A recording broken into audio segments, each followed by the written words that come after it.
ગુરુજનોને અને મારા વહાલા મિત્રોને, સરદાર સવારનો મતલબ ફક્ત સૂર્યોદય નથી થતો. આ સૃષ્ટિની ખૂબસૂરત ઘટના છે, જ્યાં અંધકારને દૂર કરી સૂરજ નવી આશાનો પ્રકાશ ફેલાવે છે.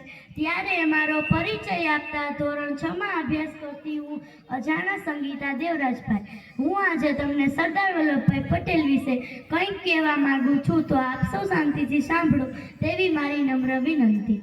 સરદાર વલ્લભભાઈ પટેલનો જન્મ ઈસવીસન 1875ના ઓક્ટોબરની 31મી તારીખે થયો હતો. તેમના પિતાનું નામ ઝવેરભાઈ હતું. તેઓ કરમસદના વતની હતા. તેમની માતાનું નામ લાડબાઈ હતું. બાળપણમાં વલ્લભભાઈ તોફાની, નીડર અને સાહસિક હતા. બેરિસ્ટર થવા માટે તેઓ ઇંગ્લેન્ડ ગયા હતા.